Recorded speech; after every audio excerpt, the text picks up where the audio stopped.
Generally, if you have baked a cake and were too excited to check the doneness of your cake and removed your cake from the oven too early, resulting in a gloppy mess after slicing, do not fret.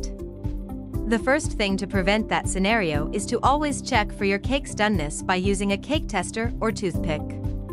In that regard, ensure to insert your tester into the center of your cake and remove it. If there is still batter that coats your tester, it still needs to cook. Place the cake back inside the oven and bake it for several minutes. If your tester has a few moist crumbs in it when removed, remove your cake from your oven and allow it to cool on a cooling wire rack.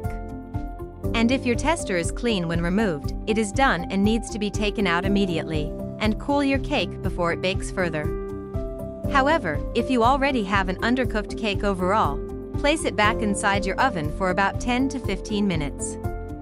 And if the center of your cake is still wet, make sure to cover your cake with aluminum foil and ensure it bakes for about 15 minutes.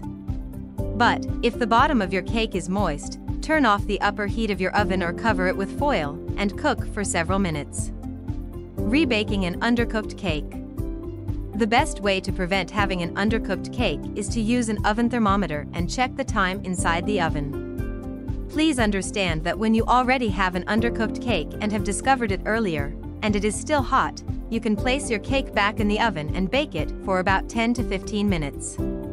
Next, do the doneness test before removing it from the oven and cooling it. To prevent overbrowning, you can cover the top of your cake with foil. But if your cake has cooled down and is still liquid in the middle, replace the slice, place it into the cake pan, and cover it with foil. Afterward, set your oven to a low setting, about 300 degrees Fahrenheit or 150 degrees Celsius. Make sure to bake your cake until it bakes through. After that, test your cake's doneness before cooling the cake. And cover the cracks or slices of your cake using buttercream. Moreover, what happens if a cake is undercooked in the middle? Ideally, the middle part of your cake is still raw, and there is a particular risk, which is food poisoning. However, you can still cut and remove the undercooked part of your cake and eat the rest of your cake. Always be cautious and remove the parts that are likely undercooked. Also, if your cake remains uncooked in the middle, there are many reasons such as putting too much fat to grease the baking pan, or you did not line your cake pan correctly, or the oven's temperature was too hot, etc. Fixing an undercooked cake with icing. You can cut out the middle part of the cake by using a big cookie cutter or a cake ring to remove the undercooked part and fill the center of your cake with fruits, icing, cream, chocolate, or cream cheese. Then, cover the whole exterior of the cake with frosting.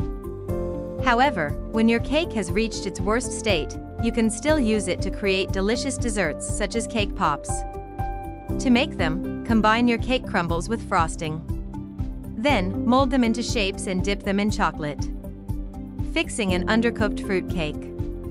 A fruit cake is also known as fruit bread. It is a cake often made with candied or dry fruits, nuts, and spices. Also, sometimes soaked in spirits. In most cases, you serve fruit cakes at weddings and Christmas. But the main question is how to fix undercooked fruit cake. Remember, you cannot recook an undercooked fruit cake because rebaking will not help your fruit cake. Just cover the top of your fruit cake with aluminum foil or parchment paper. This will ensure that the center continues to cook and the exterior does not. Then, keep an eye on your fruit cake and check it every 5 to 7 minutes until it cooks thoroughly. Take it out of the oven, let it cool on a rack, and afterward, serve and enjoy. If you liked this video, don't forget to like and subscribe.